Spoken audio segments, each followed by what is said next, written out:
tal? ¿Qué tal, amigos? ¿Qué tal? Muy buenas tardes. Bienvenidos a su programa Voces del Periodista. Este programa que es de ustedes y para ustedes a través de las frecuencias de ABC Radio, las 760 de AM, de Organización Editorial Mexicana, este maravilloso grupo multimedia en donde somos sonido original. Y gracias también a las frecuencias de Radio Turquesa, La Joya del Sureste, a las de la frontera, a las de la Pantera en la frontera norte, y a Radio La Nueva República, estas últimas tres que nos hacen favor de retransmitirnos de manera diferida. Un privilegio estar con ustedes. Gracias, ingeniero Víctor Melara García, gracias, Jonathan, gracias, por supuesto, a todo el equipo técnico de ABC Radio, técnico y directivo, a todos los compañeros y compañeras, mucho cariño y mil abrazos. Bueno, amigos, un programa que tendremos muy interesante. Yo agradezco al maestro Benjamín Castro, @carta robada, que está en esta mesa. Por supuesto, también a partir de la media lo hará el maestro Rafael Barajas Durán, @Picón Monero. Pero tendremos participaciones de la muy querida Ceci Tapia, @Solidaridad1000, y del maestro Juan Bautista, quien nos traerá un reporte interesante de algunos aspectos que él documentó el día de ayer. Así es que vamos a arrancar. Yo agradecería a Ceci Tapia si arrancamos con su comentario sobre la mañanera del día de hoy, para después ir directamente sobre análisis de economía y todo lo que se está viviendo ahora, todo lo del derrumbe económico, qué pasa con la descomposición social, qué pasa de todo esto. Hay temas importantes. Hubo una conferencia que yo hoy ha dado mucho de qué hablar, de manera, por supuesto, muy positiva, del maestro Benjamín Castro en Durango. Ya platicaremos sobre esto. Adelante, Ceci Tapia, querida. Muy buenas tardes. ¿Cómo estás, querida Celeste? Al maestro Rafael Barajas, @Fisbonmonero, al maestro Benjamín Castro, @Carta Robada, al queridísimo Juan Bautista, y por supuesto a todos los radioescuchas y gente de redes que sigue el programa de Voces del Periodista. Pues algo muy interesante que la gente en la mañanera ojalá pueda darse una vuelta, o las repeticiones en YouTube, en Facebook, en Twitter, en Periscope y en Spotify ahora también, pues puede darse cuenta lo que está sucediendo en el país. Por ejemplo, hoy se habla que la gasolina más barata está en 17.45 en alguno de los municipios de estado de Tabasco, y la más cara está en Jalisco en 21.92, pasando en un promedio de la Ciudad de México. Pero lo más interesante es que es la misma gasolina. ¿Cómo puede estar más barata en un lado y más cara en otro, no? Es algo que pueden revisar, queridos amigos, igual que el gas LP, igual que el diésel. Y una de las cosas que me llamó mucho la atención es que hoy se reportó un caso de nepotismo por parte de la señora Alejandra de la Vega, que es la secretaria de Innovación y Desarrollo Económico de Chihuahua, quien dijo, o no dejaron poner los sellos, y decían que no saben de quién es, y por supuesto pues sí, ya vieron que sí es de ella, y ojalá que ella empiece a romper estos cercos de la corrupción, porque hay que cumplir la ley, no sé, no importa quiénes sean. Y bueno, algo interesante también es que se habla del dinero que se trae, las remesas que mandan la gente de Estados Unidos, los mexicanos a México, y hay datos, por ejemplo, que RIA Money Transfer, que mucha gente no conoce, es más barato en su comisión para mandar dinero que Western Union, en una diferencia de $3. Entonces, y también los tipos de cambio, ellos tienen una ganancia, puesto que RIA Money Transfer, por ejemplo, a 19.57 da $1, y Western Union lo da más barato, 19.15, es decir, estamos hablando de 40 centavos de dólar de diferencia, y una comisión de $3 de más, por supuesto, de Western Union. Entonces, por ahí puedan obtener un ahorro, y que la gente a quien les mandan dinero también tengan más de lo que ustedes les mandan por su trabajo. Algo que también hay que revisar y son los bancos de bienestar en México, que ya hay en muchos municipios donde no había banco, y que a lo mejor es una buena opción para el ahorro y para que nosotros los mexicanos tengamos un banco cercano en las poblaciones donde nunca ha habido un banco. Ahora, el Instituto para Devolver lo Robado al Pueblo, el INDEP, hizo un movimiento ayer muy interesante, donde las pujas les dieron estuvo muy divertido, estuvo muy fuerte. Yo creo que cualquiera podría participar ingresando a la página. Y no solamente eso, sino poder comprar cualquier cosa que sea más barata, una joya, un inmueble, etcétera, etcétera, un auto, ¿no? Pero esta vez tuvieron una venta de 53.414.500 pesos, un 56% más de sobreprecio, vamos a llamarlo así, de ganancia. Entonces sería importante que la gente pueda participar. Y bueno, pues en el marco del 8 de marzo de 2020, que todos sabemos que es el Día Internacional de la Mujer, pues México es de todos los mexicanos. Y muchas gracias porque resulta que es la primera vez en la historia de México que la encargada de la política interior es una mujer. En este caso estamos hablando de la licenciada Olga Sánchez Cordero, quien es la titular de Gobernación y un gabinete paritario buscando la igualdad. Es la primera vez también en un gobierno que existen más mujeres que hombres acompañando a el gabinete, los puestos directivos de todo el estado. Bueno, con esto yo me despido pidiéndoles que no hagamos divisiones. Lo más importante es que México es de todos los mexicanos. Hasta luego. Gracias, Ceci, querida Ceci Tapia, @solidaridad. Muchísimas gracias. Y bueno, yo quisiera ahora sí tomar el tema del día de hoy. Qué bueno el comentario que nos hizo Ceci. Y en cuanto a la parte de lo económico y algunos puntos muy importantes que desarrolló usted, maestro Benjamín Castro, en su conferencia de Durango, si fuera tan amable en compartir con nosotros sus reflexiones. Adelante. Buenas tardes, auditorio. Y hoy hay que tener muy claro lo que está pasando. Hoy tuvimos un lunes negro en los mercados internacionales con caídas de algunas bolsas hasta del 7%. También, por supuesto, se derrumbó el precio del petróleo, que anda por ahí en el 31, 32 o 33 dólares el barril, en el caso del Brent, que es uno de referencia, y que por supuesto le pega a la mezcla mexicana de petróleo, la que México vende y exporta. No hay que olvidar que todavía esas exportaciones de petróleo proporcionan poco más del 20% de los ingresos al gobierno federal, es decir, al gobierno del presidente López Obrador. Así que es un golpe muy duro.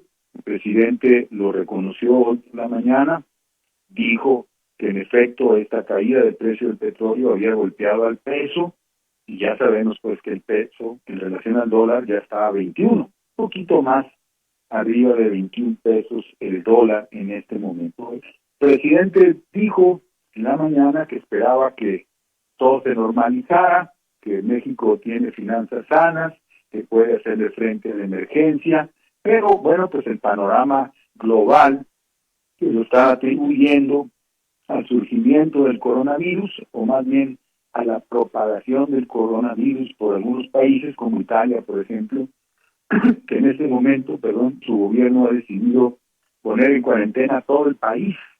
Imaginémonos, todo el país en cuarentena, todas las clases suspendidas, al menos hasta el 15 de marzo, entre el 11 y el 15 de marzo, o sea, pasado mañana hasta el 15, para ver si de esa forma contienen la propagación del virus, ¿verdad? Pero también hay que saber que esto del coronavirus solamente vino a agravar, insisto, a agravar lo que ya era una tendencia de la economía mundial a la recesión.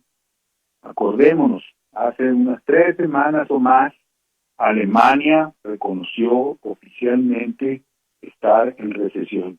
Me refiero a fechas antes de que irrumpiera el coronavirus en China. Pero estamos hablando de principios de año, cuando Alemania, oficialmente la poderosa Alemania, anuncia su recesión, junto con otros estados de la Unión Europea, España, pues ni se diga, Inglaterra misma, el nuevo gobierno tomando medidas de emergencia. Entonces, la economía mundial entera, completita, con la excepción de los países asiáticos, estaba yéndose en picada, vamos a decirlo así, ¿verdad? Y eso es lo que estamos presenciando ahorita. El coronavirus vino a agravar solamente esa situación, que es resultado de algo simple en cierta forma. Desde el 2007, cuando la otra crisis financiera, la de las hipotecas, seguramente nos acordamos, el derrumbe del 2007, lo único que se hizo fue inyectarle dinero gratis a los bancos, a las grandes corporaciones, a los especuladores financieros, y estos dedicaron ese dinero regalado solamente a hacer operaciones especulativas. No canalizaron esos recursos regalados de sus gobiernos, de sus bancos centrales, a la industria, a la producción, al trabajo, pues a la generación de riqueza, sino solo a la ganancia especulativa, comprándose acciones a sí mismos, por ejemplo, para subir las acciones en el mercado, y ese tipo de cosas. De tal manera que la tendencia a la recesión continuó, muchas economías no están creciendo, o están en el 1% si acaso, o menos de 1%. Mencioné Alemania, está pasando aquí en México. En los Estados Unidos están batallando para ir más allá del 1% de crecimiento. Así que es un panorama de estancamiento donde aparece el coronavirus.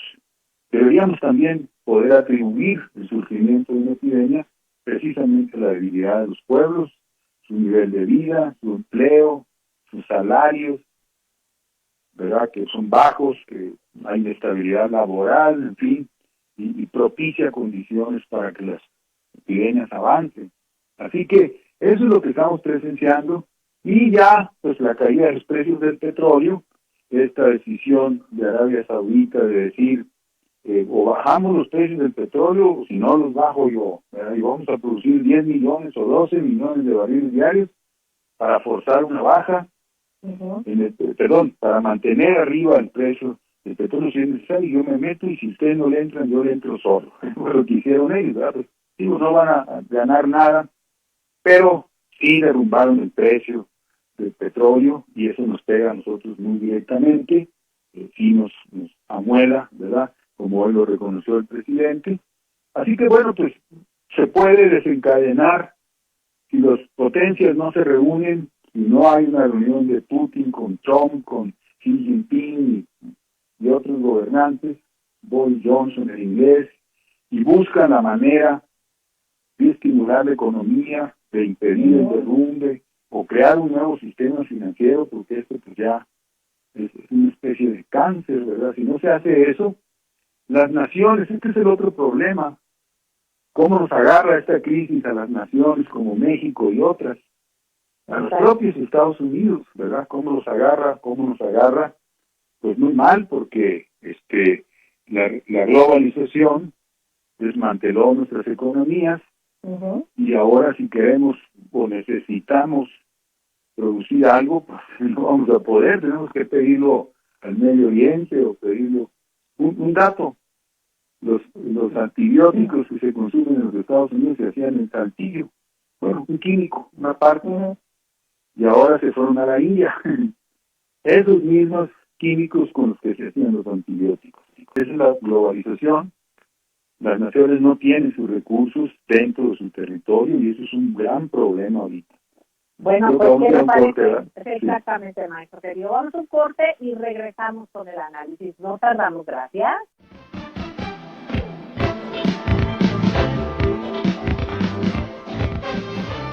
Gracias, queridos amigos, gracias por seguir con nosotros en las frecuencias de ABC Radio, las 7:60 de AM, donde somos sonido original, gracias a las de Radio Turquesa, la Feria del Sureste, frecuencias de la Pantera en la Frontera Norte, Radio La Nueva República. Un abrazo, amigo, reiterado, y bueno, continuamos con el maestro Benjamín Castro, @carta robada, entre economistas, profesores, premio estatal de periodismo, y escucharlo es muy importante. Miren, él nos pone sobre la mesa esta circunstancia que se está viviendo en este lunes negro, que no es de México, es un derrumbe también, sobre todo de las bolsas de valores. Entonces también recordábamos en el corte, y le compartí al maestro sobre una nota que salió el año pasado, por ahí de octubre, cómo en el foro de Davos se realizó un ejercicio contra una epidemia de coronavirus, justamente, ¿verdad? Ahí participaron en este foro, curiosamente, estuvo muy activa la John Hopkins Center, el John Hopkins Center, el Health Security, y bueno, Bill y Melinda Gates Foundation, entre otros. Aquí lo interesante es que este ejercicio se hizo en Nueva York en octubre del 19, y curiosamente, lo decía el maestro, 2 meses antes del inicio de la pandemia en China. Aquí, pues, este objetivo explícito de este ejercicio realizado en Nueva York, pues yo creo que muy probablemente fuera planificar la respuesta de ciertas transnacionales y gobiernos ante una pandemia. Por otra parte, también me parece importante poner sobre la exageración sobre la peligrosidad del coronavirus en relación con otras enfermedades, así como la preparación de la respuesta de los principales actores. Y todo esto 2 meses antes de que apareciera la pandemia. Eso realmente, pues no creo que sea coincidencia. Aquí hay que hacer una reflexión muy grande, hay que ver los ejercicios, en lo que se traduce la economía en Europa, en Estados Unidos, y fíjense que platiqué hace unas horas, tuve esa fortuna con el maestro Daniel Stulin, y bueno, realmente estamos ante un paradigma tremendo a nivel internacional. Hay un derrumbe, hay un giro en el cambio. Está agotado el modelo económico con el que se ha transitado últimamente. Entonces estamos ante momentos complicados. Por cierto, yo les recomiendo que no vayan a dejar de asistir, no dejen de asistir a una conferencia magistral que dará el maestro Daniel Stulin en el Club de Periodistas de México el próximo 31 de marzo. En esta conferencia magistral, que se denominará Desafíos Globales de la Humanidad y Maneras de Superarlos, va a ser sumamente propositivo, aleccionador, que ustedes puedan ir. Así es que marquen al Club de Periodistas de México, que es Botánico 55-8661, es el 35 de marzo, 31 de marzo, a las 6 de la tarde, se tienen que registrar y les tienen que llevar una certificación oficial para poder acceder al evento. Pero bueno, continuamos, maestro, y bueno, sobre esos comentarios que hice, yo le pediría a usted pues continuar con su exposición y si quiere hacer algún comentario extra sobre esto. Bueno, no, simplemente que tratemos de verlo todo como un mismo paquete, una misma, digamos, geometría, ¿no? La economía no creció después de la última crisis. Lo único que se hizo fue inyectarle dinero a la banca, al sistema financiero. El empleo, la producción industrial, el mismo comercio, pues se mantuvo o estancado o con muy bajos crecimientos. Ahorita lo que viene a hacer el coronavirus es, digamos, reventar la burbuja que alimentaron de bolsa de valores, el mercado de bonos corporativos, todo ese mundo donde se compra y se venden cosas que no tienen valor, exacto, pero con las que se gana mucho dinero, o sea, la pura especulación. Eso creció enormemente, pero las economías, la de México y las de todos los demás del mundo, se mantuvieron estancadas. Aún aquellas que siguieron al pie de la letra las recetas neoliberales, como fue el caso de los últimos gobiernos de México, tampoco lograron nada. Entonces, en este momento, eso es lo que tenemos encima. Y la peligrosidad de las epidemias es que surgen precisamente cuando la población, cuando uno dice, allá en África la gente no come, está desnutrida y tiene muchas enfermedades, cualquiera lo entiende, ¿verdad? Pero donde las epidemias agarran también su fuerza es en las condiciones en donde la gente vive subalimentada, digamos, que sí come, pero vive bajo estrés, o come poco, o come mal, como el caso de México, pues la obesidad, la diabetes, producto de la ingesta principalmente de carbohidratos y azúcar. En esas condiciones es cuando las enfermedades prenden y mutan, se aceleran, avanzan, ¿verdad? Toman ventaja, digamos, de la debilidad de los humanos, que eso es lo que puede haber sido el coronavirus. Claro, hay gente que piensa que fue creado y que fue introducido a China, en fin, sin decir que no, también las condiciones económicas cuentan y tienen mucho que ver, que es lo mismo que explica también la situación de violencia, lo que hemos comentado de la anomia social que plantea Durkheim desde los 800, cuando examinó Europa en el periodo victoriano, donde precisamente se presentó, por ejemplo, el caso de Jack el Destripador, este hombre que mataba mujeres y las destripaba. Esto fue en los 1880, el periodo más duro europeo de la acumulación primitiva, como le llamaba Marx, ¿verdad? Se levantaban las industrias en base a sacrificar a los trabajadores, mujeres, niños que trabajaban. Ahí está también la novela esta, Oliver Twist, lo hemos mencionado, que es una pandilla de niños organizada por un malandro para cometer crímenes. Y son niños huérfanos, niños abandonados por sus padres, que se daba mucho en aquel momento, ¿verdad? Entonces, en esas condiciones de estancamiento, de parálisis económica, donde las familias viven incertidumbre, donde comen y no comen, donde se angustian por no tener lo suficiente para el gasto. Ahí se viene la anomia social, que hay un rompimiento con los valores sociales y la gente se degenera, ¿verdad? Puede pasar de simplemente ser indiferente a planear crímenes o a abusar algún tipo de, como el asesinato de la niña Fátima, un horror, como lo dijo hoy el presidente, ¿no? Horroroso, algo que fue un horror lo que ahí ocurrió, pero en condiciones de crisis sí puede ocurrir, igual que la proliferación de epidemias. Entonces lo que necesita México y necesita el mundo es crecimiento acelerado.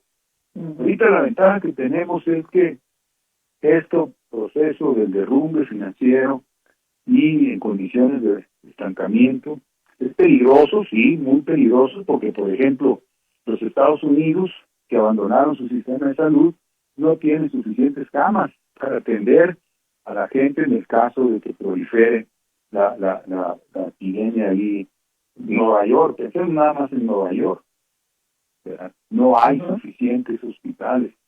Ese es el problema. ¿Cómo se va a producir, por ejemplo, estos cuartos de aislamiento, que son muy complicados, ¿verdad? Las propias máscaras, estas N95 creo que se llaman, que son máscaras que protegen a los médicos y enfermeras del virus, no son las máscaras que nos ponemos nosotros para salir a la calle, son otras más especializadas, ¿verdad? Y otros sistemas de respiración, por ejemplo, para cuando el enfermo se agrava. Hay que decirlo, pocos de los contagiados se enferman de gravedad. Estamos hablando del menos del 10%. Y la mortalidad es muy baja también. Aunque en Italia ya aumentó un poco, la mortalidad en China fue entre el 2 y el 4%. Pero lo que no hay es cómo atender esa epidemia cuando ya el enfermo presenta síntomas de gravedad, porque es costoso, porque requiere aislamiento, equipo de respiración, en fin, ¿verdad? Entonces, eso es lo que las naciones no tienen ahorita. México no tiene con qué hacerle frente, como tampoco tiene Italia, no hay en la puerta ya de Italia. Y eso que es un país rico desde nuestro punto de vista, ¿verdad? En Inglaterra es lo mismo. Así que esa es la gravedad del momento. Entonces, los gobiernos, esto es lo bueno, y lo está diciendo el Guardian, como le dicen en este periódico inglés, está diciendo, bueno, es el momento de cuestionar a la globalización, porque la globalización destruyó las capacidades productivas de cada nación. Por ejemplo, ahorita China está produciendo 100 millones de mascarillas para la población, ¿verdad? Creo que lo hacen en el plazo de una semana o algo así. Pero México podría, Italia podría, los Estados Unidos podrán, a ese ritmo, de producir lo necesario para la epidemia. como no es así, pues es el momento en que, por decisión de Estado, que es lo que yo creo vamos a tener que hacer aquí en México, se pueden hacer varias cosas para reconstruir nuestra capacidad productiva, farmacéutica, nuestra capacidad de implementos para hospitales y médicos, etcétera, por una decisión de Estado. Es una emergencia, ¿verdad? Entonces, se pueden revisar. Hoy el presidente dijo que teníamos muy buenas reservas internacionales para enfrentar una crisis global. Bueno, pues de ahí también podemos tomar algo para fortalecer el sistema de salud, ¿verdad? Porque primero es la gente y después los banqueros, ¿verdad? Muy respetables y todo, pero primero la gente, ¿no? Vamos al corte, maestro querido. Sí. Nada más y en tenor algo importante que usted comentó, que es la calidad de vida, es la salud. Precisamente el viernes pasado fue revocado al sector empresarial la suspensión provisional que se le había otorgado en contra de la publicación de la norma 051 sobre el etiquetado de alimentos y bebidas no alcohólicas preenvasadas, luego de que la Secretaría de Economía presentara un recurso contra esa decisión judicial. Así es que el 21 primer Tribunal Colegiado del Circuito en materia administrativa revocó por unanimidad precisamente la suspensión dictada en favor de la CONCAMIN contra la norma 051. Eso es una buena noticia y hay que estar alerta. Queridos, nos vamos a un corte y no tardamos. Gracias.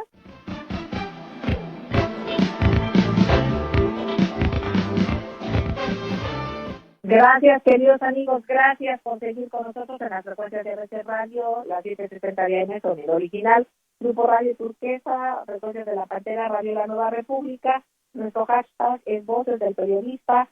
Hemos estado escuchando al maestro Benjamín Caso, @carta robada, y lo seguiremos haciendo. Escuchamos también a Ceci Papi, @solidaridad1000. Estamos en espera de poder lograr el enlace con el maestro Rafael Barajas, @pilponmonero.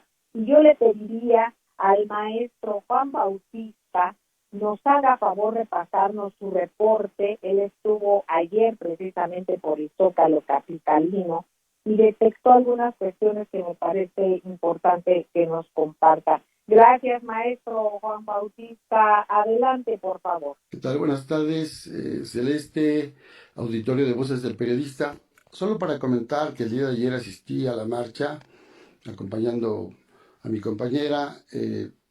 Yo estuve pues en la descubierta y en la parte central del Zócalo, después frente a la catedral, y obviamente los incidentes que ocurrieron en la Puerta Mariana, en la puerta principal de Palacio Nacional. ¿Qué es lo que observé? Lo que yo vi, bueno, pues un grupo muy organizado de mujeres, cerca de unas quizá 200, de las que tenían cubiertas el rostro con pañoletas, de una manera organizada, de una manera muy formal. Yo no puedo decir si casi militar, pero sí con una instrucción, indicaciones de esa naturaleza. En sus mochilas traen equipo, herramienta, y de ahí sacaron algunas botellas que no precisamente son bombas Molotov, sino algunos líquidos que combinan en su momento para arrojarse y después ser estalladas. El hecho del incidente de la Puerta Mariana, por ejemplo, son dos bombas que no se alcanzan a ver. Quien graba creo que es el reportero, camarógrafo de imagen, y que se ve a esta mujer de negro lanzando una botella, pero inmediatamente abajo hay una mujer vestida de negro que está realizando alguna maniobra y que explota en ese momento en que va volando la botella y apenas está por caer a 3, 4 metros hacia la Puerta Mariana, y en ese momento estalla. Yo me encontraba a 2 metros del lado izquierdo y sentí el calor de la explosión, desde luego, los gritos, la desorganización que sucede en esos momentos. Gente vestida de rojo, que son los que andaban auxiliando, hombres principalmente, acudieron en auxilio de esta mujer, primero, que es la que está elaborando algún material químico, sale con las manos como rojas, entiendo que quemadas, y después, bueno, el pantalón incendiado de la colega del periódico El Universal, la fotógrafa, que entiendo que es ella. Me acerco con muchas dificultades porque se establece una cortina de humo y bueno, después ya la llevan hacia la parte de la calle de la Moneda a los primeros auxilios. Media antes, Celeste Auditorio, se dan un conato de enfrentamiento con un grupo de los llamados cristianos, o en apoyo a la catedral, porque así lo manifiestan, que están ellos en contra del aborto. Antes se dieron una serie de manifestaciones en contra de este grupo por parte de las mujeres de negro, vamos a llamarle así, y bueno, ahí también hay enfrentamientos. Quizá los reporteros no graban ese incidente porque están grabando los discursos, y es cuando empiezan a derribar todo el escenario que quedó del día anterior. ¿Qué es lo que observo? Bueno, yo llegué hasta Bellas Artes y regreso al Zócalo, doy 2 vueltas. Hay un grupo muy organizado que recibe instrucciones por parte de ellas. Hay algunas que son una especie de coordinadoras de esta situación. Y hay otro grupo, un segundo grupo, que es el disuasivo, que empieza a moverse, a gritar consignas, mientras las otras arropan o hacen una especie de cápsulas, mientras las que llevan el material se hincan, se arrodillan, sacan los químicos de sus maletas y entonces empiezan a arrojarlos. Entonces, creo, Celeste, que esta manifestación en principio es histórica, es trascendente. Creo que llegamos a un momento donde el análisis político se rompe porque hay una protesta profunda, más allá de estos 2 sexenios, donde las mujeres están reclamando espacio y principalmente el cese a la violencia. Creo que los discursos oficiales no son suficientes, las medidas no son suficientes, y en ese sentido habría que atenderlos. Por otra parte, creo que la autoridad, en este caso la Fiscalía o la Procuraduría principal de la ciudad, pues sí debiera investigar a fondo este tipo de actos, en principio porque dañan a terceros, no solamente los inmuebles, que esos tienen en todo caso reparación, pero sí pueden inhibir en protestas posteriores esta manifestación, que va a seguir, porque esta es una lucha que tiene muchas raíces. Creo que hay que analizar el mensaje en todas sus dimensiones, no solamente esta parte del brazo, vamos a decirlo así, más activo, yo no quisiera decir armado, pero más violento de este grupo de manifestantes. Y bueno, los primeros reportes oficiales, cuando empiezan a señalar que son 20,000, obviamente que rebasan, en mi opinión, los 100,000, y ese es el mensaje. Hoy que estamos en un día después de la jornada del 8 de marzo, en un día, en un paro, yo le llamo de conciencia, que es un paro aparentemente inactivo, pero de mucha profundidad, de muchos mensajes, y eso es lo que había que atender.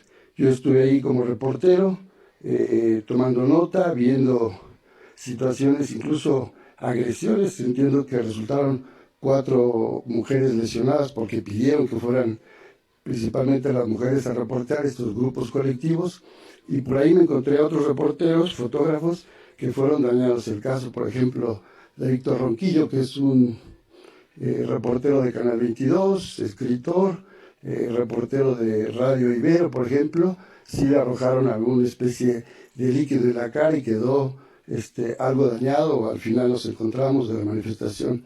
Entonces creo, Celeste Auditorio, que el mensaje es atender las demandas en su profundidad, no quedarse con el asunto de la violencia. Eso vamos a tomarlo así como un asunto especial, mínimo, pero bueno, el mensaje de 80,000 y 100,000 mujeres no pueden ser acalladas por estos incidentes. Este es mi comentario, Celeste, para Voces del Periodista. Gracias.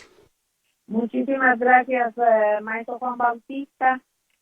Yo creo que efectivamente es el rezago de tantísimos años de abandono, y yo creo que atender a profundidad llevará un tiempo y debe de arrancarse e iniciar con lo particular desde las familias, independientemente de lo que tenga que hacer el gobierno, que yo creo que ha dado pasos muy importantes como nunca, y que curiosamente hasta ahora es cuando se señala y se le señala. Y por supuesto que los grupos vandálicos van más allá de un desacuerdo, de una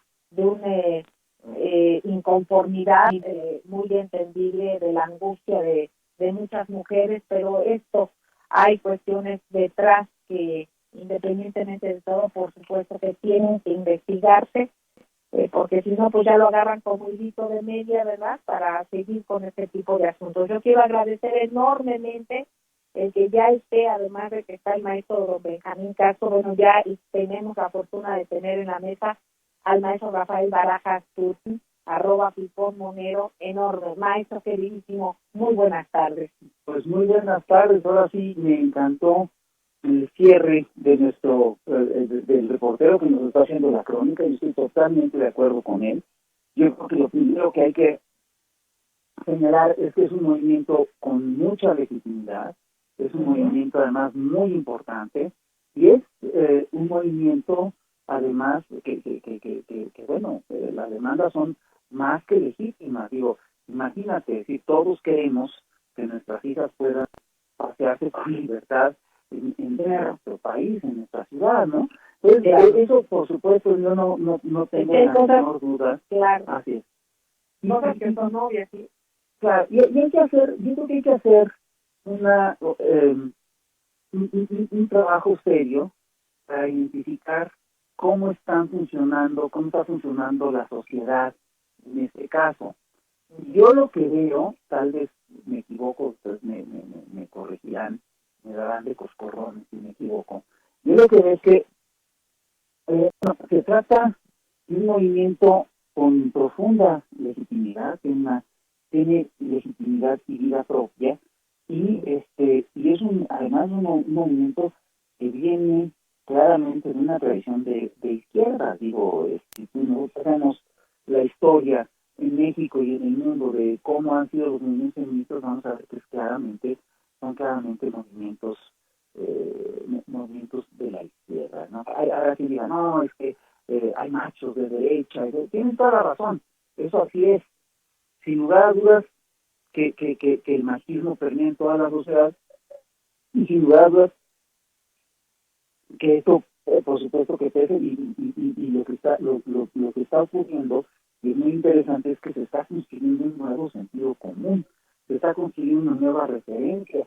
Este movimiento es en muchos sentidos hegemónico, y además era normal que ocurriera una toma de conciencia, digamos, así de radical, con la llegada de las izquierdas en el país, ¿no?, al poder. Y hay una cosa, de aquellas cosas que hay que resaltar.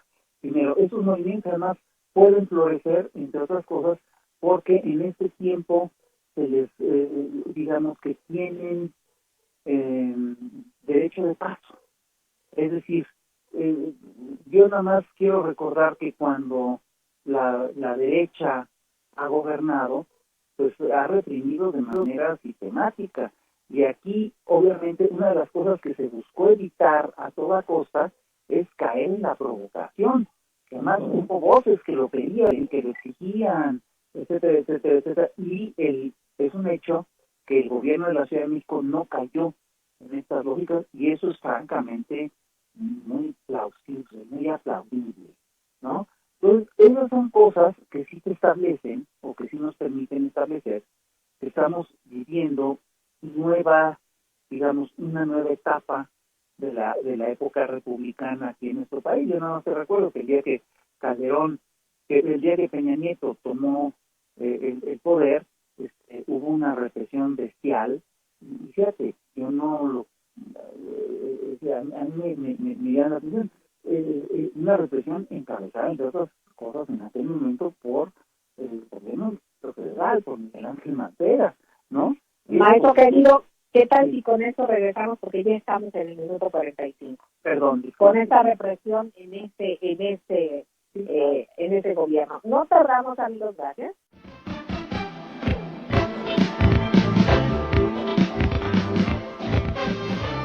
Gracias, queridos amigos. Seguimos en ABC Radio. Nos retransmite el Grupo Radio Turquesa, frecuencias de la Pantera Radio La Nueva República. Nuestro hashtag es Voces del Periodista. Estamos en la mesa con el maestro Benjamín Castro, el maestro Rafael Barajas Durán y por supuesto el maestro Pipón Monero Rafael Barajas Durán. Perdón, maestro querido, antes de irnos al corte, usted estaba compartiéndonos de la represión que se llevó a cabo por parte del gobierno de Miguel Ángel Mancera. Adelante.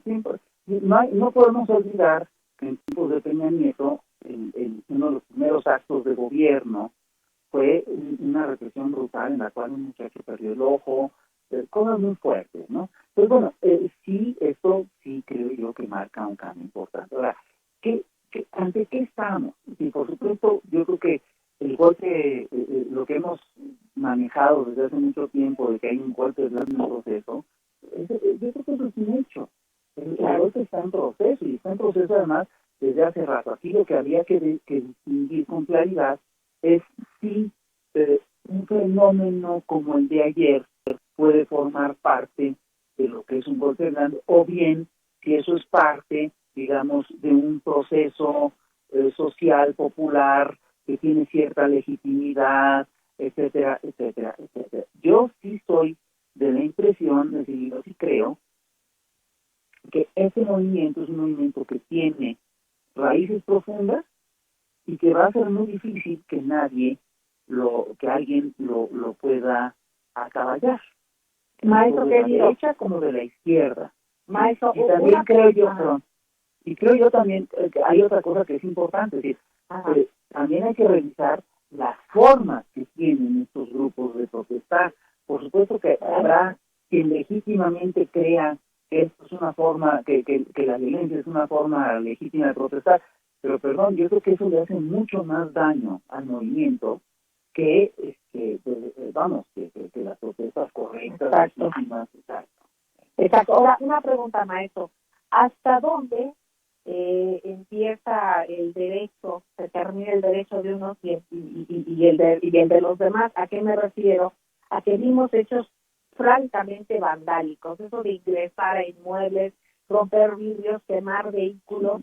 Una cosa es no reprimir una protesta, pero otra cosa es que se abuse de ello para ir desbocando una violencia, precisamente para justificar dónde está el hilo fino, para no justificar una represión, pero tampoco para permitir el vandalismo, maestro. Sí, mira, hay una cosa además que hay que señalar y que creo que es clave en el episodio de ayer, y es que el grueso de la manifestación era pacífica, estaba en contra de estos actos vandálicos. Claro. La verdad, es decir, tú ves, por ejemplo, lo que le hicieron, el estallido de esa bomba, etcétera, etcétera, lo que le hacen a la reportera es verdaderamente, eso es horrible. Eso es verdaderamente inaceptable. En otros puntos de la ciudad, maestro, por ejemplo, también en el eje central y en varios lados, con bombas molotov, y de una cuestión totalmente de actitud criminal. Sí, ahora, y es muy chistoso porque cuando se dan estas cosas, entonces la izquierda y la derecha se pelean adjudicándole la autoría de los hechos a la otra parte. Perdón, yo en mi historial, de lo que sabemos de historia, pues, podemos afirmar que este tipo de provocaciones y de actos vandálicos los ha llevado a cabo de manera sistemática la derecha en nuestro país y en prácticamente todo el mundo, ¿no? Digo, eso siempre ha sido así. Es decir, ahora resulta que de repente nos pasan unos videos en los que vemos de lejos a unos personajes. Dicen, mira, aquí, en esta foto puedes ver claramente cómo el gobierno del Distrito Federal, no ves, ya cuando ves la foto sin prejuicio, pues no ves nada. Es decir, es difícil identificar el personaje, y en cambio lo que sí podemos ver, lo que sí hemos visto además de manera, lo que sí se puede documentar, es que cuando se han dado estos casos de provocación, ha estado metido, por ejemplo, las viejas estructuras del PRD, los viejos que hoy están aliados con la derecha, es lo que hemos visto, ¿no? Así es.